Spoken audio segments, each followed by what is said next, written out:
Hi, I'm Angie. And I'm Jamie. Taking care of our mental health is the key to happiness. But even the best therapists sometimes lose their keys. Join us for Therapeutic Happy Hour as we address the absurdities of life's daily expectations as best friends, mothers, and yes, even therapists. Welcome to The Shrink Show.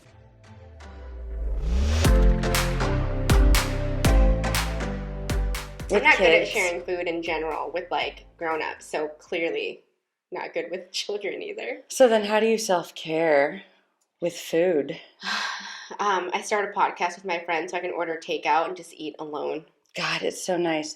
You know, just going to the bathroom and not... I go to the bathroom with the door closed. Usually I just leave it open at home because it turns into a fight. It does. If I shut the door. You know, and in our field... And in a lot of helping professional fields, they're always like, self-care, self-care, self-care. You need to take care of yourself, take care of yourself, self-care, self-care, self-care, self-care. They preached about it, but I don't think They didn't provide any examples of what that looked like. Unless I slept through that class, because I may have, but they didn't provide But even at examples. conferences, they talk about it all the time. Like, they don't call it self-care, though. What do they call it? Oh, my gosh. This is frustrating. Not self-care. Well, it's all right. I obviously wasn't meant to remember it. You were asleep in that conference too. I must have been. But I get it. It's like I self-medicate. I'm just kidding. I'm drunk right now. That is actually sometimes a weakness because that if I notice I'm drinking more, then I notice I'm stressed more. Then I notice I need to That's true. do something different. I always solve problems by going backwards. When do you know you need to self-care? When you're a raging alcoholic? Is that what I'm hearing? Yep. And when I am I no longer am teaching my children, I am reacting to them. Oh, okay. Yeah. And those are or same to my husband, like I become defensive and snap really fast instead of thinking through. Mm-hmm. And those are like, oop, okay, I need to look at something. Slow the fuck down. And for me, self-care is going inward. Yeah. It's that, or connecting with friends and letting loose, which is really what this is. Yeah, I think that's why we did this, subconsciously, consciously, on purpose, on accident. On accident and subconsciously, if our husbands are listening, on purpose and with very intense intention. Intense intention. That's hard to say. Yeah. Intense intention. Intense intention. Red leather, yellow leather, red. Aluminum linoleum. Aluminum linoleum. That's also my self-care, is not having to think. What?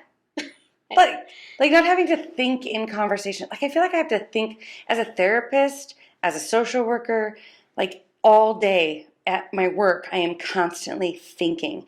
And I'm not only thinking of what a student might need, but I'm thinking of what their body language is telling me that they aren't saying. I'm thinking of all of the emails and all of the things that I have coming up. I'm thinking of all of my colleagues' reactions to that student and what might be processing in them. And I'm thinking of how best to convey all of this to everybody to advance them, to their best self as much as I am possibly able to do. Yeah. I'm exhausted. I don't think I think the same way when I'm at work as you do, even though we do the same thing. Because I was like... Mine's constant chaos. But I was like, maybe it's because I'm not in case management anymore. But even in case management, I feel like no matter what my job was, if it was case management or the medical social work, all I felt exhausted from was just walking into whatever space and holding space for that person. So they are coming at me with an emotion, like they're having a breakdown, they're really sad, they're really angry. Right, but that's the same thing. But I don't. You're paying attention to how they're saying. Yeah, I was like, I feel like I don't really think about how to best answer. I just am like, I'm holding space.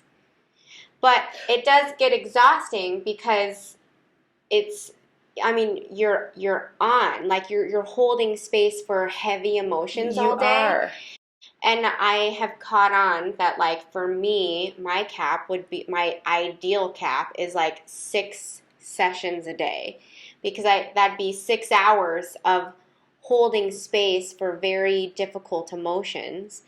However, I do work more than 6 sessions a day sometimes. So then I've caught on, okay, well then I need like this long of a break at some point after at least 4 sessions. Mm-hmm. But I don't always give myself that either. So then sometimes it's just, like figuring out, I don't know, wherever I hold it in my body. I feel like it's just holding that space. It is holding it. Because like thinking about even just, when you're if you're standing.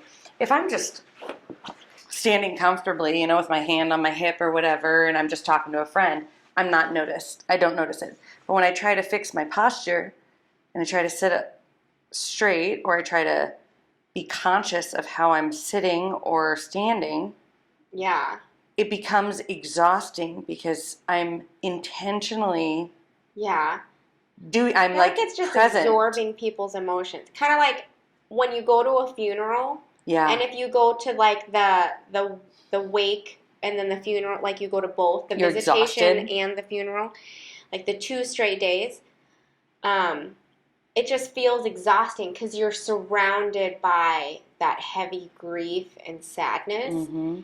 And like maybe you cried a little bit too, so then like, because that's kind of an exhausting feeling. Like you usually feel like after you cry. And so I feel like after long sessions, it almost feels like that, like leaving a full 2 days of funeral. It does. It's just exhausting. I think the hard thing that I run into with my job is I rarely know when and how I'm going to have to hold space each day. So, like today, I had to talk to a student who was completely shut down because his parents are getting divorced. And it's really weighing on him, but he wouldn't really talk. I wasn't prepared for that today. Mm-hmm. Like I didn't know that was going to be happening. Or like the first day of school, I had to tell a kid that he wasn't going to be going home because he was going to become a state ward. Wasn't prepared for holding that kind of space that day. And so it's like when you have jobs where you have to hold space and you have to be on all the time, mm-hmm. that becomes exhausting. And so I understand why they say self-care. But to figure out what self-care really means, even as a therapist, sometimes is so confusing. Well, I think it's confusing because they teach, and in theory, we work, quote unquote, 40 hours a week, right? Right. So then the next step is, so those, whatever the math is of the hours outside of 40 hours a week, you should be doing things for you. But like, what the fuck does that mean when you're a parent? Right. Or a caregiver of any level, like you're taking care of anybody. Or fucking society that doesn't value paying its hard labor and workers enough money so that they don't have to have a second fucking job. You and I both had to have 2 jobs as social workers to make ends meet. And that's not something that... So we would leave, because I would leave my 40-hour-a-week job. Which was exhausting. And then I would go straight from that job and work till 11 p.m. at the hospital. Which is also exhausting. Because I was like, well, I need the money, so... And so we were literally holding space... For like... I don't know. From 8 a.m. to 11 p.m. And if there was a child abuse case, sometimes I was there till 2, 3 in the morning. If I got out of the hospital 11 p.m., then that was a good night. That's 12, and 15. And then I'd go home to sleep to wake up by 5 a.m. when my baby wakes me up. Not to mention when I was nursing. And so I'd go home and just start nursing. So you should have made sure to take care of yourself in that time. So that's when, I should have done yoga or read a book or...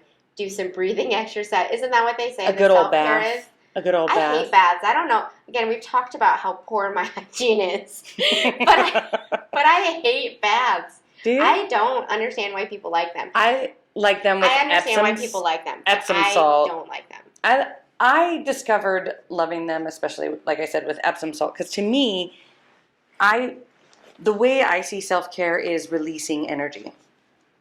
So a simple way that I had figured out how to self-care, because I suck energy in as an empath, like it becomes a part of me. Yeah. Like I'm like Velcro and it attaches to me. Yeah. And it's like stuck. And it took me forever as a young adult to finally figure out what was my emotion versus someone else's emotion. Because I would start feeling some type of way.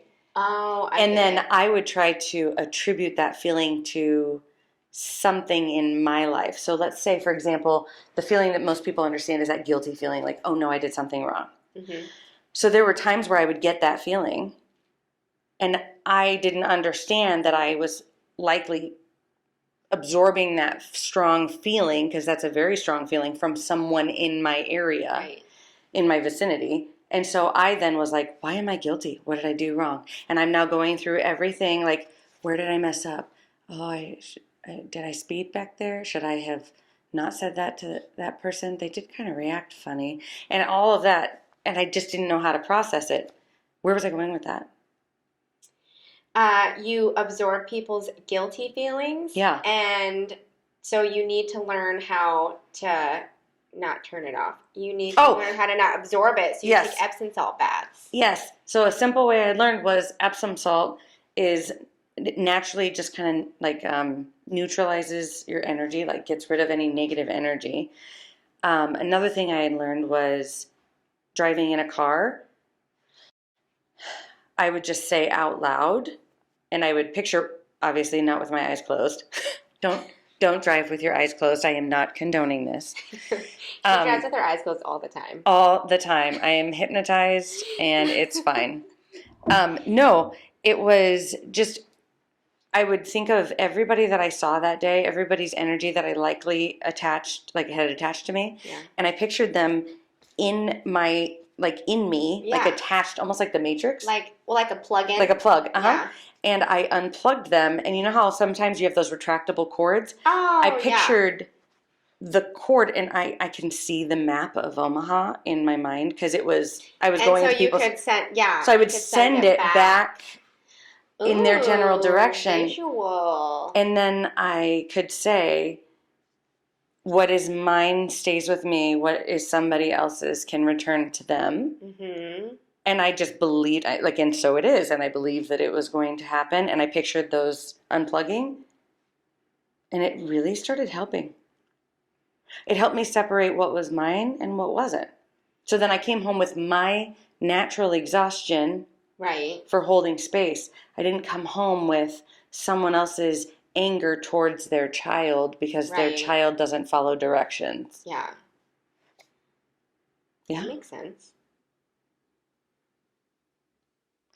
Sometimes we don't understand how self-care can be something that's just simple, or even just self-care of saying something positive to ourselves, or fucking asking for help. That, asking for help and accepting help. I feel like sometimes they talk about it, but they don't talk about it in the way that it ever made sense to me. Yeah, I don't think that was ever really talked about in general. For a helping profession, we don't really talk about asking for help. Right. And some of that is verbiage, because it's the word help implies weakness. The word serve implies, royalty. Mm-hmm. You want to serve me? I'm royal. Yeah. And so flipping that script as helping professionals, serving professionals. Maybe we should say serving professionals. I'm going to do that. We should say we're serving professionals. That's my favorite. Okay, so from now on, we are serving professionals, not helping professionals. Mm-hmm. I'm not helping, I'm serving you, which is really what we do. But I say I am a service provider. You are allowed to seek service providers from whoever in town you would like to see. If we fit, we fit. If we don't, there's more of us. That's fine. But a service provider means you provide a service. It's not a serving professional. Serving professional. But when you said that, I was just thinking I'm serving you as I hand you a plate. But I get what you're saying. I'm serving. Yeah, because I'm right. I'm not helping. I do like that. I like it too. I'm taking it. Feels better. It does feel better. It's mine. Fuck you. It's mine, just like the scuba story. You remember when I was scuba diving? You remember, you guys, Angie goes scuba diving all the time, and she really was excited to tell you this story. Angie, take it away, girlfriend. So this one time when you were scuba diving. This one time. I was there too. I wasn't there. I've never been scuba diving. I've never been scuba. Well, wait, no, I have. I take it back. I have. Wow, you're a liar. I am a That's what liar. I've taken from this. I am not a liar. I'm the opposite of a liar. You're a serving professional. One time when I was listening to a conference, and this woman was talking about scuba diving while Jamie was there. She provided this. She provided this incredible example. Oftentimes, we think of self-care as put on your mask first before you put on the mask of others. Yeah, like on the airplane. Like on the airplane. I always felt uncomfortable. I did too. And I love that they said that because I always was like, but I'm going to be honest, if it were my kid, I would put my kid's mask on first. And I would go out of my way to pass out as I'm putting it on my kid. I would too. I don't know. But I have never been in that situation, knock on wood, so I guess I don't know. Right. Anyways, but it go always on scuba diving story. Thank you. But whenever they do talk about that, and you put your mask on first or fill your cup first, it always felt selfish. It did. It didn't necessarily. It just felt like, but why? You know, like, isn't there any other option? I don't know. Yeah. For me, it was selfish. It Yeah. just, yeah. Anyway. It just didn't fit. So this woman shares this scuba diving example, and I'm like, this is a game changer. Yeah. I shared it with so many people. I have too. It's my done favorite. Scuba diving a lot too. So sit down, buckle up. Buckle up. Pour Strap yourself another gin and tonic. Gin and tonic with a lot of limes. A lot of limes. And listen to this, because your life is about to change. So, scuba. When you go scuba diving, you, like, deep down, you have to have the oxygen tank, and you have the whole mask, and you dive deep, deep, deep, deep down. You are not allowed to go scuba diving alone. You have to always have a buddy, because the back of your oxygen tank, when it's getting low, you can't see it. Which is interesting to me, but I think it's good because... But it's good because it forces you to go with a buddy. It forces you to go with a fucking buddy. Yeah. And if you think about that as far as serving professionals or as far as even friendships or marriages... You don't have to be by yourself. Always bring a buddy. And you can't always see that you are struggling. That you are drained. So what that also helped me was it gave me the permission that people always get mad at me for in pointing out, you're struggling. How can I serve you? What do you need right now? Yeah. Or saying, this is no longer good for you. But people like to be like, that fucking Angie, who the fuck's she talking to? But I also think in the helping profession, we also... You mean the serving profession? In the serving profession, it's either it's approached as, well, you should know. You should have good work-life balance. You should know how to have good boundaries. You should know how to not carry home your work. Like, your job shouldn't be that hard. And on the flip side, on the serving professional side, we should be able to receive that, like, oh, yeah, I do need help. Thank you for asking. But I don't think any serving professional is capable of doing that. No. 100% of the time. Right. Because it comes with that edge of, like, oh, do you think I'm not doing a good job right now? Do you think I'm burnt out? Do you think, what is it? Are you judging my work? I even had a moment of that today because Is your oxygen tank low? Well, no, it may not even have anything to do really with what we're talking about, but it reminded me of today. You're like, actually, this has nothing to do with anything. Oh, going off on a tangent. What happened? Well, no, I got a new, something kind of fell in my lap as far as a new job area at my work that is not underneath a social work role, and I didn't understand that I was taking that on when I took on supervising a couple people. And anyhow, it's providing a resource service. Well, I yesterday was like, oh, okay. Well, I guess when you supervise the resource staff, that probably means that you have to make sure that kids are getting their resource. I don't know why I didn't realize this. And I'm like, now I'm overwhelmed. It sounds like science to me. Now I'm feeling, I know. It sounds dumb when I think about it, but then I'm like, I know, but I wouldn't have known. Now I'm overwhelmed. Now I am stressed to the max. Now I'm like, ugh. My partner, so we each have 3 classrooms. Okay. My social work partner, she's like, I see you're stressed and you have this other thing that you took on. Why don't I take one of the classrooms off of your plate? And I'm like, well, you also have a lot on your plate. She goes, but not as much as you. I don't mind taking that on. I'm like, okay. I accepted the help without problem from her. Now, let's move to another colleague of mine created a form that I need, Yeah. but I didn't realize I needed. And so my first reaction was like, why are you doing this? You didn't talk to me. Like, what if I wanted to do this? Oh. Another one of my colleagues talked to somebody else about something that they should have talked to me first, being the person who supervised. And so then I was like, well, why are you talking? No. You don't, I don't need that kind of help. Yeah. But it was all helpful. But it was all helpful. That's what's like, what? But it was all fucking helpful. But for you, it came with a little bit of an edge. It did, like, that same thing of, are you saying I don't know how to do my fucking job? Yeah. Wait. Whoa. What? Okay. Are you trying to take over? Okay. Are you trying to take over this job that I didn't even want?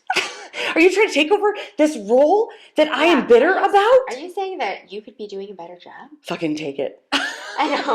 Well, then here the fuck you go. Here you go. But wait, so then what is that response? What was that initial reaction? Was it judgment? Was it... I think like you said, it's that, am I not doing it right? Am I not doing it right? Which is often why the self-care that is needed the most in scuba diving is somebody to call us out and say, you're stressed, or somebody to come to our aid when we are running low and just informing us or help serving us or whatever it is. Hey, I see that you need this. Here you go. If I was scuba diving and somebody tapped on my thing and said, your oxygen's low. Is that how they say it? Bubble. Clearly we've scuba dove. We know what they say. What? I can't hear you. Jerry, I can't. Of masks and Jerry, layers. take your helmet off. I just see bubbles. Bubbles. Bubbles. Oh, God. Jerry, what was his name? Who are you scuba diving with named Jerry? Have I met Jerry? Do we like Jerry? Yes, because he's a figment of my imagination. Oh, we love Jerry. Jerry's so great. Jerry's great. Jerry. Wait, in Seoul, weren't they all named Jerry? Jerry. Jerry, they were. Quiet coyote. Quiet coyote. Oh my God. But look we just self-cared. I know. That's a good self-care. Actually, you know what's funny is I feel like this went with another episode that you talked about when we were talking about when when we need to learn how to forgive others and we notice other people are overreacting to us. And so spoiler alert, I freak out on my kids every once in a while. And I did so earlier You too? today. Me too. I know, it was weird. Shocker. So I was frustrated. I had a plan. As a therapist, aren't you supposed to be better at that? I know. Yes, I should be, but I'm not. And I've accepted it. And I've forgiven myself and others. So we've moved on. But I had an agenda today that I wanted to do, and nothing went according to plan because my kids had their own timeline, apparently. Yep. So we were all putting on our shoes, and my husband, even today when I was leaving to come here, was just like, we always hear you say that. And I just go, oh. And he's like, ugh, the kids hear you say that. I hear you say it from the other room. We just know, oh, God, Mom's upset. And so I did it when I was putting on our shoes today because I was just frustrated that I wanted to do a few things in a certain order and it wasn't getting done in time. And nothing was objectively wrong. It was just wrong in my head. Well, because you probably picked in your mind the best order to be the most efficient with your time. I did. and my kids had another agenda. I didn't consult with their psychotic minds. Right. And so I just was mad You at the can't situation. reason with the illogical. I know, psychopaths. You know this. So I luckily have practiced trying to, and so I even said out loud, I was like, I'm not mad at you guys. I love you. You're doing fine. Mommy's just frustrated right now. Not at you, just at like today. And like, because I just wanted them to know that. And so, but like, as I was saying that, my daughter was like, Mom, you seem upset. This is when you take a deep breath and you just, like that.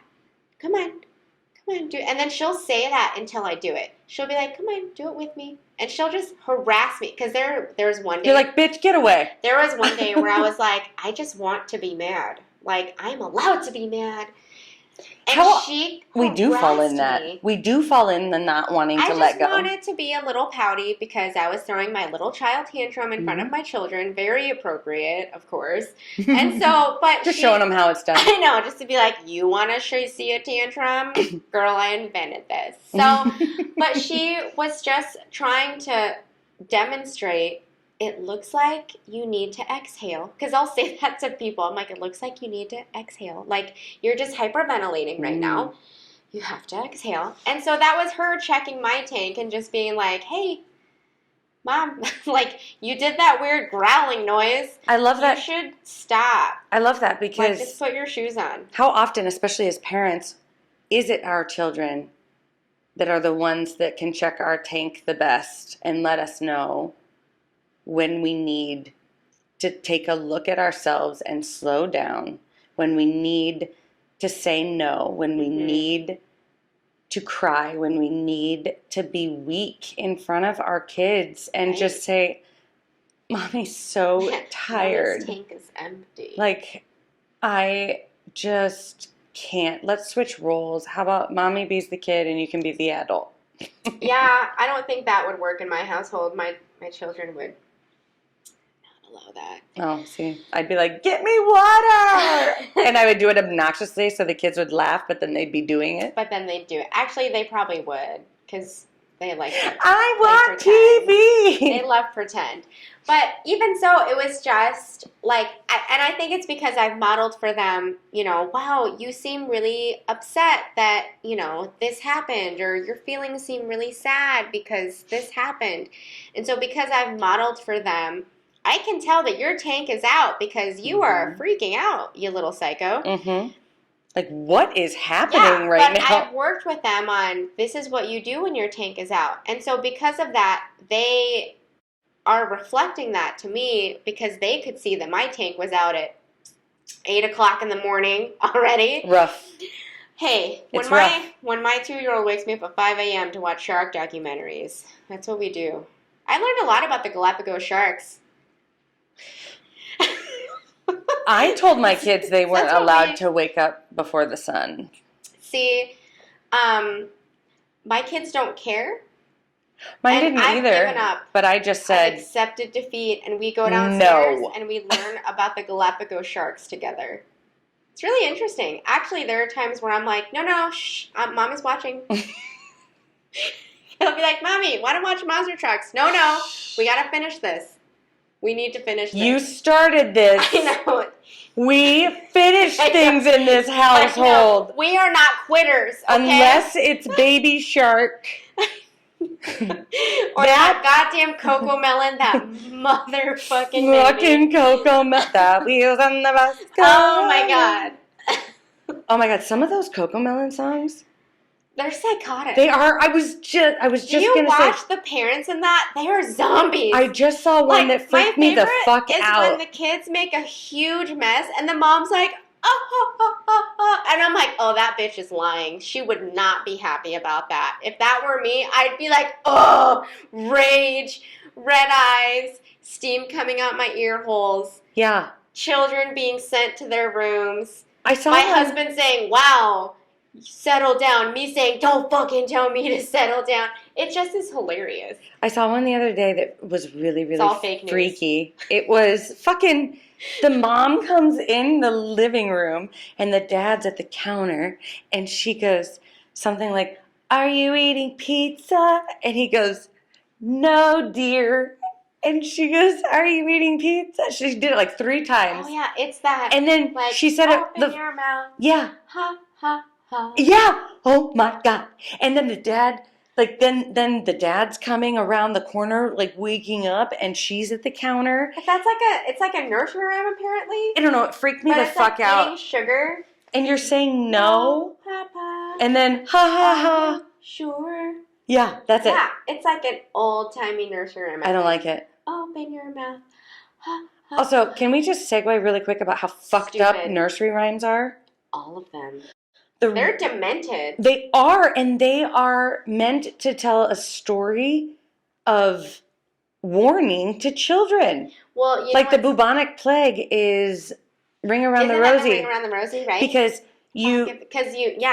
you would, okay, so they thought having posies in your pocket would protect you from the plague. Yeah. And Ring Around the Rosie is you would have the fire of bodies and you'd be going around. What the fuck is that shit? What about the Rockabye Baby? In a tree fucking top? Who puts a baby in a tree fucking top? So, like, my 2-year-old, he'll rock to sleep. Like, he doesn't rock to sleep, but we rock and then we put him in bed. And so they'll make requests of songs you sing. It's like I'm their DJ. And so I'll sing Rockabye Baby, and now he interrupts me and he has questions. He'll be like, because I'll say like his name instead of like baby, and he'll be like, why I fall? And then what is it? Rockabye Baby on the treetop when the bough breaks. He's like, what bough? Why is the bough breaking? And he's like, what bough? What? Why bough breaking? And I'm like, shh. Why are you putting the fucking rock? Who puts a crib on a bough? I know. He keeps saying, he goes, why bough? Why crib on a bough? And I go, I don't know. I'm just singing the words. Or even London Bridge is falling down. And I'm like, you know what? Let's just go to bed, okay? London Bridge is falling down. My Fair Lady. Or it's raining, it's pouring, the old man is snoring. He went to bed and bumped his head and he couldn't get up in the morning. He dead. What the fuck? I know. And I sing them to my kids, and the whole time I sing, I'm just like, I don't know. But it's great because they have questions. Like my daughter, too, is like, why didn't he get up? And I'm like, because he has a concussion, dear. He's in a coma. And because he bled out in the night. And because this mom is literal, I tell him, and my husband's like, why do you tell them this? I go, well, they need to know. They need to know. Life fucking happens. And I'm like, we talk about death all the time. What's a coma? Now they're terrified to go to sleep. Jesus. Oh my God. Fucking maybe I demented. I just was like, you're just trying to give them bad dreams so that you can interpret them. It's all about you. I'm just like, you know what? I'm tired of rocking you to sleep, singing you all your goddamn songs, okay? See, the only ones I sing Twinkle Twinkle Little Star. I sing the ABCs, and I like them because they're the same tune. Yeah. Yeah. I always request them back to back to see if my kids catch on. Yeah, same tune. My kids have not figured it out. It's the same tune as Happy Birthday, isn't it? No. There is another one. Oh, ba ba black sheep, have you any wool? Yes, sir, 3 bags full. What same song tune. Is... Twinkle, the Twinkle Twinkle. Yeah. I thought you were saying there's something that was the same as Happy Birthday. No. What song came first? ABC's Twinkle Twinkle or Ba Ba Black Sheep? I don't know. But whoever answers that question right gets a high five from me. I thought you were going to say $100. And I was like, we don't have $100. Don't give away $100. Not today. Oh my gosh. I would never give away $100, first of all. I feel like you hesitated on the H, like. I'm laughing at you right now. I'm not even laughing at what just happened. I'm fucking crying. I don't know why that's so funny. I'm so sorry. Why are you so afraid? This is where we need a third person so that I can just excuse you. You were afraid I were up $100. You know me. As if I couldn't say, God. no, we're not going. I'm like you cheapest say it person more you know. bound. Do you think I would give away money? No. Oh, Oh fuck. my god. Oh my god. We Okay. have derailed. Whoever gets that right. What was it? Oh, which one came first? What was the question we asked you, psycho? You asked it. Twinkle, little star. Happy Also, birthday or Baba Black Sheep. did the same person write Oh those? my god. I hope so. I hope it was the same. Like he's just fucking one-hit wonder, but he's just changing the lyrics. You know what? It fucking he's worked. working smarter, not harder. That a girl. Yeah, because his That a girl. target audience can't tell because the words are different. Also, why are the pronouns he? What if it was a lady? Probably was. It was. Any lady would work smarter than harder. Oh, okay. Any man. It's have you he seen them? because the woman didn't get the credit. Oh, yeah. Well, it got stolen. You're like, side note, it got stolen. That's where I was going with it. Men steal shit from women. I'm gonna choke. In case you were following. Oh my god. Take a drink of my lime juice. I am fucking crying over here. You know what? Laughter is great self-care. God. I think everyone's self-care is different. And It is. I think it's interesting. Some people need to go out into public and some people need to stay inside. Well, and not only that, but like you have to define what self-care is for you, and you have to define like what balance looks like. Because I think I'm similar to you. I was thinking about it at first when you were answering. I was like, I don't agree. And I was like, actually, that's probably me. When I can tell that I need self-care, it's when I lose patience with my kids and my husband much quicker. Mm-hmm. And usually that's because of lack of sleep. If I'm not getting enough sleep for like a long period of time, then, you know, like most humans, you're more irritable, you're just not able to process and hold emotions, and yeah, moods just derail. Sleep is so important. For me, what I've noticed is I can tell when I need more self-care when I find myself dissociating more, but in unhealthy ways. And my examples of that are if I am on social media for longer than quote unquote normal. And by normal, I mean 20 hours. Yes. But versus your 19 and a half. Yeah, basically. So, but like when you're just on social media, and because whenever you're on it, you're getting a dopamine high, like you're getting a chemical release by like getting all this constant information. Dopamine information. And serotonin are like the feel good. Yeah, and it makes you feel good. And not only that, but it's not, and like the therapist in me is like, you're not in the moment. You're in social media, so you're in whatever screen, and you're just scrolling through. You're not aware of what's happening around you, whether you're eating, whether you're at the park with your kids, whether you're at the fucking stoplight like people do. Like, you are checked out. And I feel like the more often I find myself checking out of my own reality, that's when I need to, first of all, put the phone down or put down whatever like device I'm using. Like, you know, I think some people it could be video games, some people it could be TV. Me, it's just social media. So when I find myself like just clicking on the social medias and just like clicking through stories or just scrolling, that's when I'm like, I'm not in the reality. So when I am in the moment and experiencing things, I truthfully could do like a solid 7 straight sessions with no break and then go home, and I could, as long as I'm with my children and like fully rested though, fully eating, so like not starving, because angry does exist, and everyone in my family can attest to that, and anyone who knows me knows that exists. Like there's like emergency kits with tacos in them. Oh yeah, spread throughout your house. I'm sure. Usually, actually, you know what's funny is when my husband and I talk to each other every night, we always have like a set conversation, and we'll be like, oh, how was your day? And mine's like, oh, mine was good. I had my 2 lunches and my 3 breakfasts. But if I didn't have a good day, I'll be like, I only had one lunch today. And that's when it was a bad day. Because my husband's like, oh, you had that many sessions? I'm like, yeah, I only got to eat once today. And that's how we can gauge how good or bad my day is how many snack breaks I got. But for me, like if I... Like I kind of love that. I want that to be like something everybody... But that's like, mine. This was a 3 lunch kind of day. I know, but...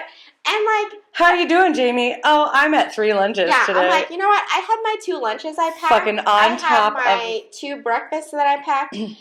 But I also know I need that level of breaks so I don't die, first of all. Because, oh my God, or I feel can't. like I am.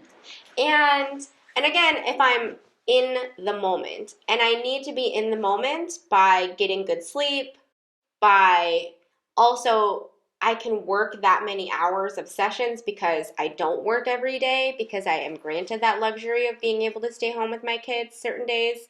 So on those days, I have to do something. Your boss must be really nice. My boss is great. She is the most laid back, easygoing, most beautiful person I've ever met in my life. Jamie's her own boss. Yeah.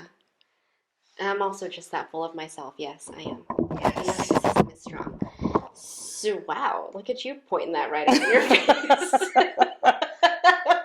I'm about to say something real important. That was aggressive. Get in here. I need y'all to listen up. I'm about to change your life. Oh my gosh. But I think you were also saying, like, recharging with people, without people.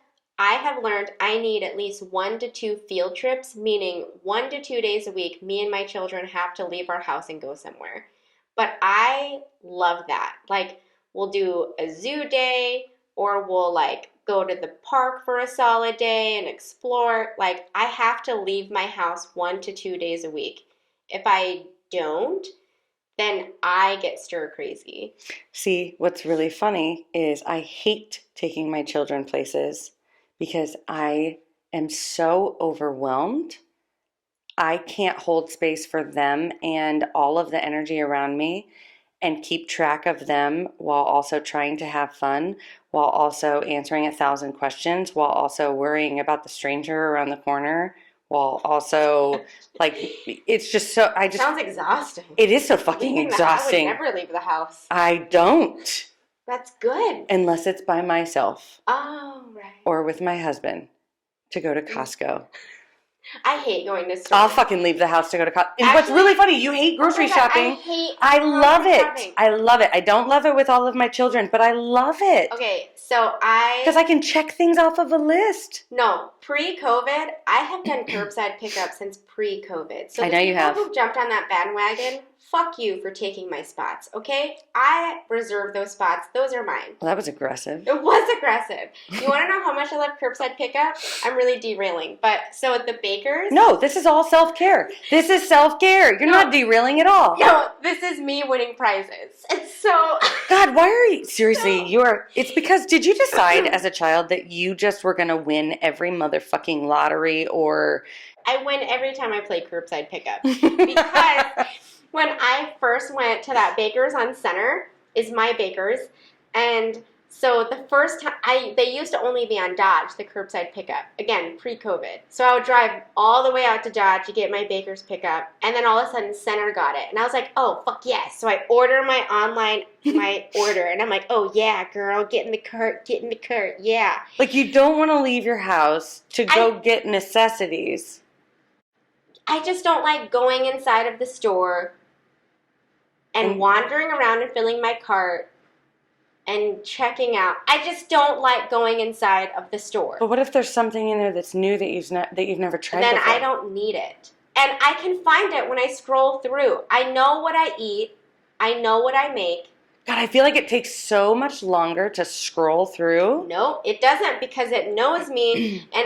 But also, I am the kind of person where I walk in with my list, I know what I want, I get what I want, and I don't get derailed. I don't impulse buy. I don't do anything like that. Oh, I get derailed all the fucking time, and I am like, fucking... I don't get derailed. Fucking bring it on, Target. Yeah. Like I walk into Target knowing I will get derailed and I will get sidetracked and I will impulse throw 3 things in my cart and I will then take 2 of them out and debate about the last one. I don't like that at all. And then I may or may not even buy it. But when I go shopping for like myself, like I need a new pair of shoes. I am in the store for like an hour and a half, pacing back and forth. Literally, I'm not exaggerating because my husband's gone with me too, and he's like, Jesus, watching you buy shoes is fucking stressful. Because I'll be like, well, I really want this pair, but I have a coupon. So I could get this other pair that I sort of like with this other pair that I sort of like, or the one pair that I really want. So like together I get 2. But I could get 2 because I have this coupon. And I sort of like them, so that kind of makes a really like. I know. So then what I do is I pace around and then I think, fuck it, I don't want any of it because I get stressed out about spending money and then I just leave the store and then I go to another store and think, I'm going to shop around at this other store about something completely different, like a shirt. And then if I'm still thinking about the one pair of shoes, then 7 hours later and probably 2 weeks later, I will go back to that store because it's destined that I buy that pair of shoes. But that's how I do grocery shopping, though, is I know what I like, I get what I like, I know what I'm making for that meals that week, I have it planned, I do that. I stick to my itinerary, right? But I was the first curbside pickup shopper at that Center Street store, so the fucking manager and this like teenage What the fuck did you win? This teenage kid comes out and he's like, so I guess you're the first curbside pickup like order. And then the manager's like, yeah, we have this basket for you. And I literally, because I'm an old lady, I go, oh my God, I'm so excited. And the teenage kid, his face was, I terrified him. Like I wish there was a video camera. like publishers clearing. I was like, prices! I love prices! Take the groceries in the back! Give me my price! And then the funniest part was a car pulled up behind me. I'm like, yeah, you lose! Like, I win! Jamie got the basket! What was in the basket? Okay, it was sweet. It was like a cheese tray and like crackers. And it was like, you know, the good cheeses. Yeah. A fucking entire pumpkin pie. An entire pie. Was this around Thanksgiving? No, that's what was kind of weird. So I'm not really sure what to do about that. It was warm. Because that would have been perfect. You could take both of those things to any Thanksgiving event. I know, all of them. But I ate them all. Yes. A variety pack of a bunch of candies, which I ate on the way home. Nice. Very exciting. Yeah, a bunch of candy was in there. A bunch of... Fuck my children. I'm going to eat all of it. You guys can eat the cheese. I don't even think they existed yet. I think I was just like living my best life doing curbside. They didn't. It was just me. Just my stepson existed, not the 2 littles. So it's not even like I did curbside pickup because, I have little children. This is hard. No, fuck that. I love curbside pickup. It is the best thing ever. Anyways, obviously that's my self-care because I have a problem. But I also don't like errands. I would rather hurry through my errands so I could go on a field trip and do something fun. Because usually that's what I'll do. I'll plan curbside pickup for on the way home from the park or on the way home from the library or the children's museum. So I'll pack the kids' lunch and they eat it on the car on the way home as we're leaving fun event, grab the groceries, we get home, and it's like, I'm like, I did errands, we had a family fun day, kids are down for their nap, lunch is done, best day of my life. And then accomplished itinerary is like a major boner for me. That's like genius. I love it. Oh my God. It just makes me feel real good. Another one of my self-care things, when I'm really overwhelmed and I have to create a list because I have so many things in my mind that I can't remember them all, I will legit add things that I have just accomplished just so I can fucking cross them off. I say that to people all the time. I'm like, just do it. It feels so good. Right now. Do something basic, like take a shower, cross it off. Like, text back my husband, cross it off. I'm like, fuck it. Like, who says the bed? Who says there's rules about it? I literally right now have like 150 emails in my work email because people email way too much. I'm just going to be honest. Do they reply all? They fucking all reply all. And it's on things that aren't necessary to reply all.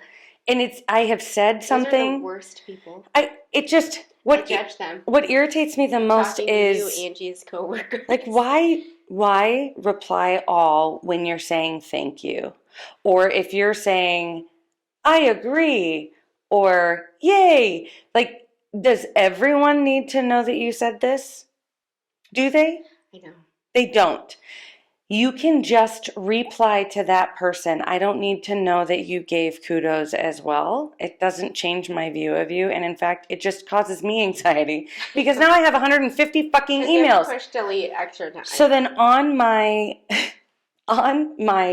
to-do list currently is, well, and I need to add 125, but get emails to 100, get emails to 75, emails to 50. Emails to 25, because then I can feel like I'm accomplishing something. Because sometimes we still look at, oh my God, I have 56, and I forget that I came from 150. Yeah. Well, and then I guess that makes me think of the other thing that I tell not only clients but myself is you have to look at things I always look at things as an average for the week, not for the day. Because I think people get really stuck on like, oh, today was shit because da-da-da-da-da. Like my emails are still at 200.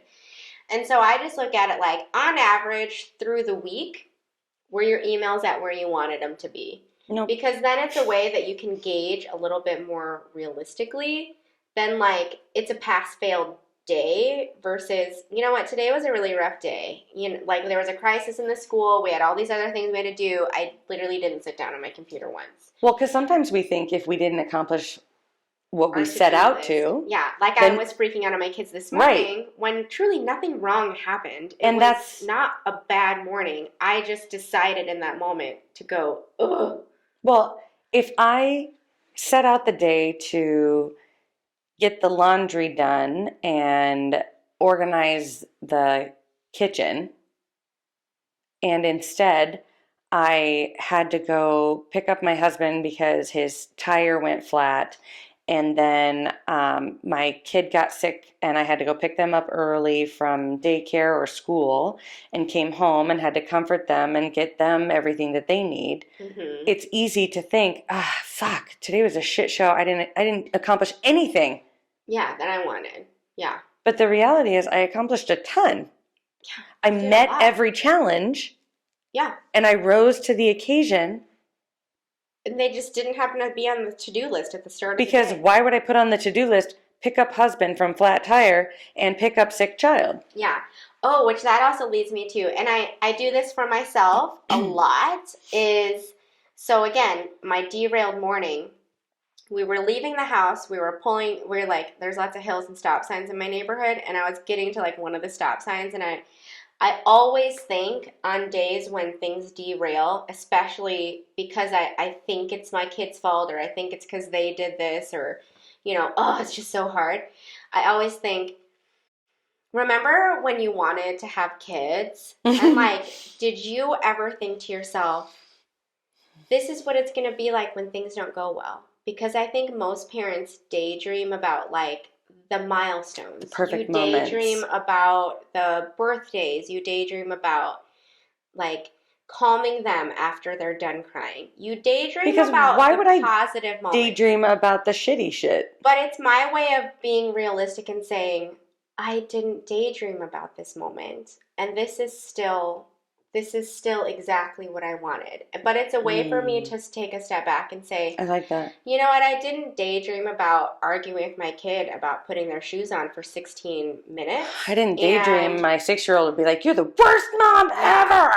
But I'm also like, but that comes at the expense of going to this field trip that we're about to go on right now. Like, yeah, we're not going 45 minutes ago when I wanted to, but like we're going somewhere right now.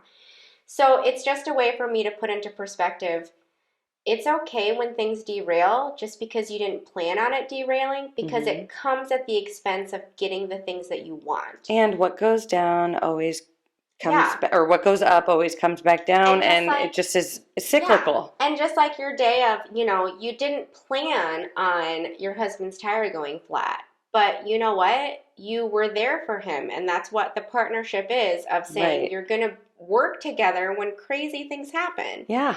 It's not like you daydream about the most chaotic day and, not like going late to work and having to cancel an appointment that you really wanted to go to.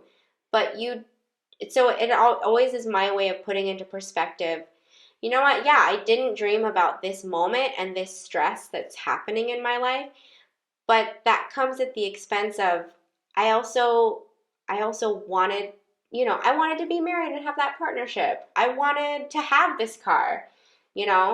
I have this job, and yeah, I am going to miss today, but I'll be there tomorrow, and I'm going to do a really good job tomorrow. Mm-hmm. And that's why I like to put it in the spectrum of a week of like, today was maybe a shit day. Probably, maybe in the next 2 days are a shit day. Like you're having a rough week altogether, but it's not reflective of the big picture of things. Right. And it also is necessary so that we can appreciate the good times. Like Juno, my 6-year-old, will also say, "Thanks, Mom. You're the best mom ever." And it comes extra special when, a day before when she was angry with me, I hear you're the worst mom ever. Mm-hmm. Because it's not, you hear it differently. You listen more. Mm-hmm. You pay more attention to the days when you accomplish a lot more and you're more proud of yourself. Mm-hmm.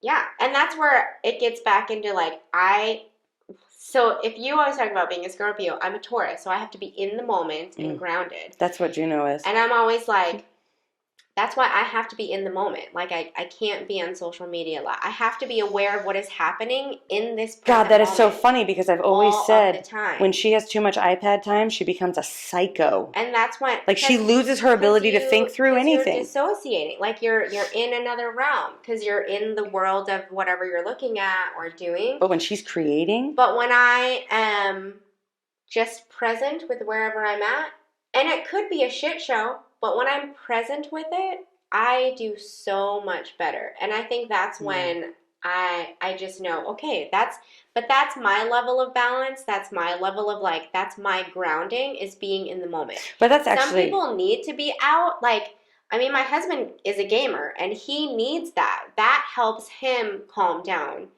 And to like dissociate. To dissociate. Yeah, I have to dissociate sometimes. To game because, well, he's Gemini, so like they're super flighty and spacey. But even if that weren't his sign and you didn't know him, you just know he does have to check out. Well, even for like ADHD, sometimes I feel like ADHD, when we talk about being on, mm-hmm. because you are paying attention to literally everything, like in order to truly focus, which you have to do like in school or at work or anything, in a conversation with somebody, you have to be on. Yeah. I can't tell you how many times when I start dissociating during the middle of a conversation, and then like I've done it a couple times with you where just right here just in this now podcast. or even I'll be fucking talking and I will forget in the middle of what I'm talking about, like why I'm talking about, like what? I know, and that's usually when I'm like, hey, come back down here. Hey, bright light down here. Yeah. But it's That's because I know it's all right. Yeah. That's probably why we work well together, because I'm grounded. And you allow me to be a little impulsive when Mm-hmm. I am rigid and stubborn, apparently. I don't know. I never thought I was stubborn. I just thought I was always right. I was like 23 when I found out I was stubborn. You were so stubborn in your stubbornness that you didn't want to see you were stubborn. I remember I texted my sister and I said, hey, did you know that I'm stubborn? And she goes, oh my God. I knew the moment you started talking. I know. I was like, I guess I never knew. I just thought you guys were all wrong. Fair. That was it. That's the end of my sentence. That's it. I love self-care, but I don't like calling it self-care. I know. I feel like we need to call it something different, but I think we've been trying to figure it out this whole episode. Because we came up with serving professionals, which I love. I don't know. I feel like it's finding your own internal balance, because again, some people, and I think the other side, and we've alluded to it because we're going to be millionaires any day now, is the idea too of our work-life balance also comes with like work payout balance, because burnout does come from we social workers typically aren't paid the best. Mm-hmm. And I think that leads to a lot of the stress. Like, we do have a lot of financial stressors. We did have to take on an extra job with a master's degree in our late 30s. But then also hearing, You know. Yeah, and having 1 to 2 kids Yeah, each that were no big little. deal. But that also comes with, just that field alone. You have to take on the energy of so many people that taking care of your own needs is that much more important, yet impossible when you have jobs that expect you to take on the workload of an 80-hour-a-week job, or you have to get a second job just to make ends meet because daycare costs a fucking fortune. Don't even get me started. Oh my God.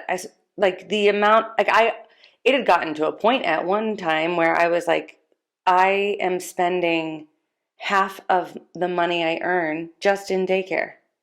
Like, is it cheaper for me to stay home? I know. I did a spreadsheet on it. I did too. I did a straight up spreadsheet on it. But with insurance and stuff, it wasn't. However, at that time. But it's like, what?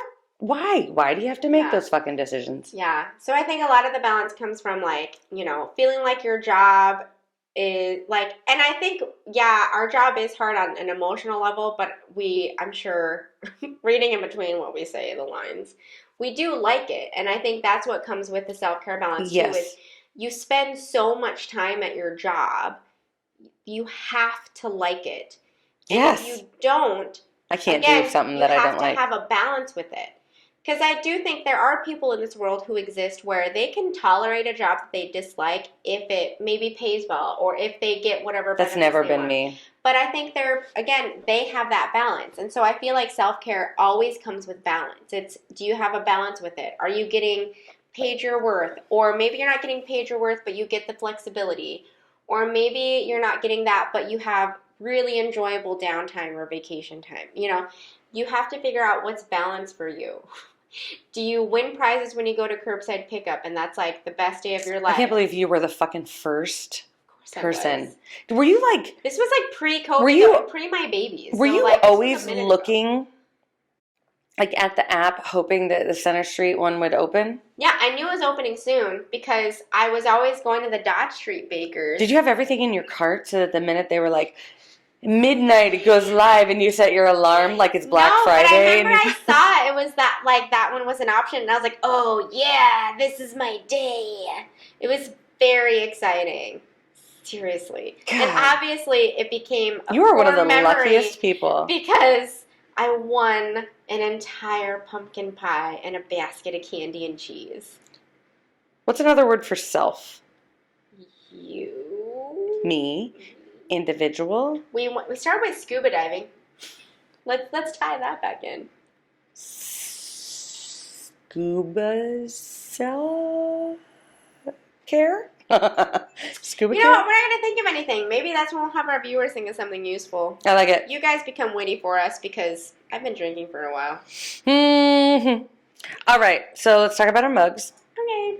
I have the sweetest mug, and the reason I chose it is because to me, colors and having fun and singing and just being me is my self-care, like being free to be me. Mm-hmm. And so I am holding a Dolly Parton mug with a rainbow of colors behind her, and she's got the biggest smile. And Dolly Parton is confident and apologizes for nothing. Mm-mm. Yet the thing that fascinates me the most about her is she has had like plastic surgery done. She's had different, like a boob job. She's done all these things. She comes out in fucking full sequins. And like tassels. Yep. And looks so flashy and showy, yet is so humble. So calm. Yeah, and humble. And calm and not pretentious. And the fact that she can balance that is... That's self-care. Self-balance. That is my fucking dream. Dolly Parton, I aspire to meet you and to be you. Ooh. Actually, I want to be me, but with a little Dolly Parton flair. Just right next to you. Next to Dolly. Feeling your energy. Mine just says, Why not? We thought it went with it because I spilled half of a jug of lime juice inside of it. So why not? I still drank it. So why not? Why not? Also balance. Why not? Which who knows how balanced you're gonna feel in a hot second. It's fine. It's good. Fine. Bye.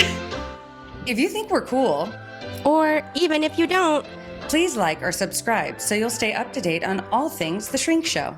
feel free to follow us on Instagram, Twitter, or Facebook at The Shrink Show. You can also visit our website at theshrinkshowpodcast.com to check out some of our merch, submit your episode topic requests, tell us a funny story, or even donate money or gin to the cause. Thank you for choosing to spend a portion of your life with us. And remember, don't take yourself too seriously. Life is all a giant shrink show. Side effects of listening to this podcast may include side aches or snorting from laughter, impromptu jazz hands, nodding in agreement even though you might be listening alone, an occasional "you said it, girl," and mild cases of existential dread. This podcast is strictly for entertainment and informative purposes only and is not intended or implied to diagnose, treat, or otherwise substitute for professional mental health, medical, legal, or other advice. Thank you.